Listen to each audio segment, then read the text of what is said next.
So my question to you, Harry, is this. What is your favorite thing about this film? My favorite thing about the movie is it feels like a movie. It felt like something.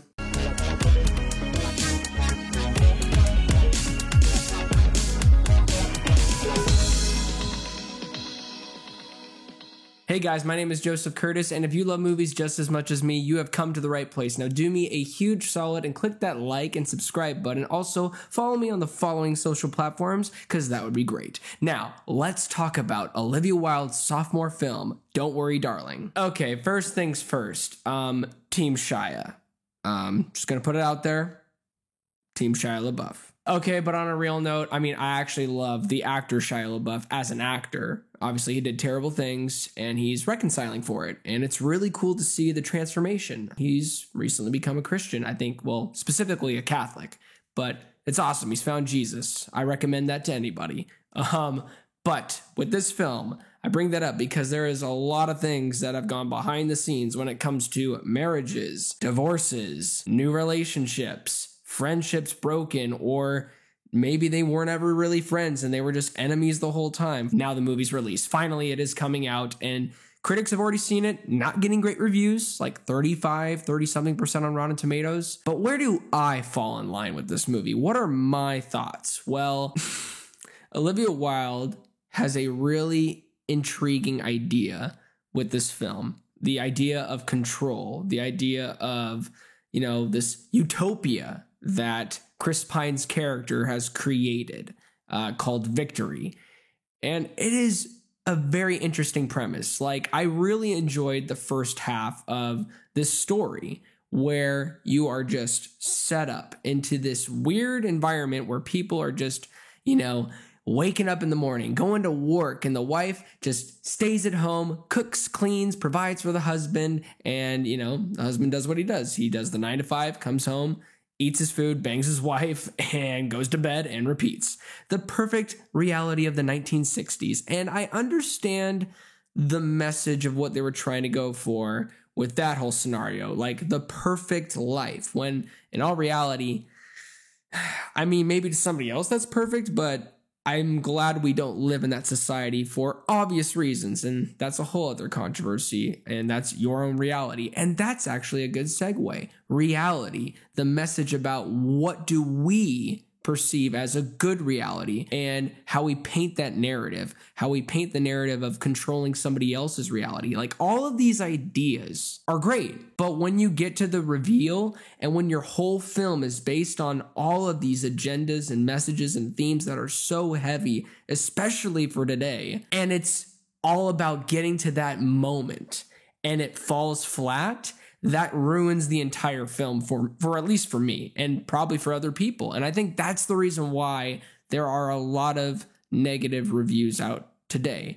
Now, do I think it's the worst movie of the year? No. I think it's still an intriguing experience because of the amount of work that Olivia Wilde pulled off in here. Because on a directing her direction in this film with cinematography, landscape, the literal set pieces that they had to make you feel like you are in Victory. It's awesome. Props to all those people. You really feel like there was a real sense of craftsmanship towards the editing, the sound design is incredible. The music, all of that, and a technical aspect is really good. And I've heard some people complaining about Harry Styles and how he's very robotic. No, he does a fine job. It's not his best performance out of 3, maybe 2. There's Dunkirk in this one. That's all I know. Yeah, he does a fine job. Florence Pugh obviously is the highlight. Chris Pine, he's great. I wish there was a little bit more of him. Gemma Chan, great. Olivia Wilde, great. Performances are fine. What's not fine is the script. It's all over the place when it comes to these ideas, and it's all about the execution. You can have a great idea, but it can come out as a half idea when it doesn't portray well on the big screen. And the script does a pretty good job in the first 45 minutes of setting up this Victory world of perfection, quote unquote perfection. It just gets a little repetitive, and you understand there's something weird going on, but you get reminded about that every 5 to 10 minutes. I really enjoyed the sequences of, why is her face moving in the mirror, but in reality, outside of the mirror, it's not. Like, what is going on? Really, really cool ideas.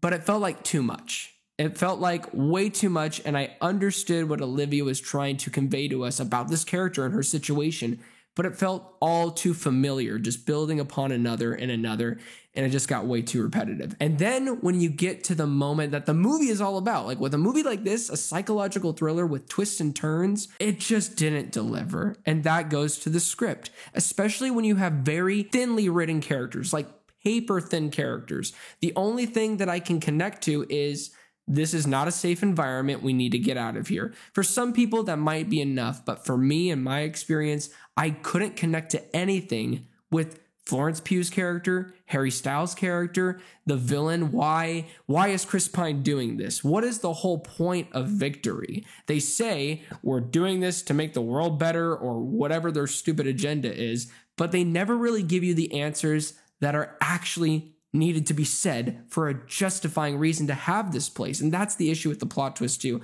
not going to get into spoilers, but there are certain films that you can have open-ended where it can be whatever you want, like Inception. Was he really in reality, real life, or was he still dreaming? That's a beautiful way to end it, especially with the character arc of why he's doing what he's doing to get to his kids. With this, you only really get behind this character because, yeah, this isn't safe. This place is crazy. What's happening? What is reality? That's not enough for me to care. And when you get to that moment, you get to the shocking revelations, it's just not enough. Overall, this film does a really good job in the craftsmanship when it comes to the sound editing, the sound design, the cinematography, the direction with certain sequences from one section to the other section. It was really great stuff. But it falls apart with the repetitive arcs, the annoying plain messages that you see on the screen, especially in the third act, when you get the plot twist, when you understand the message of the film of control.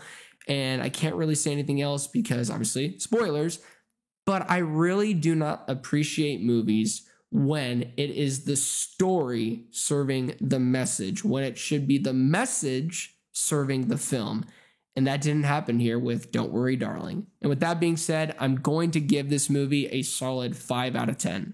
Thank you guys so much for watching this review. It really means a lot. Please don't forget to like and subscribe. And also, don't forget to be blessed.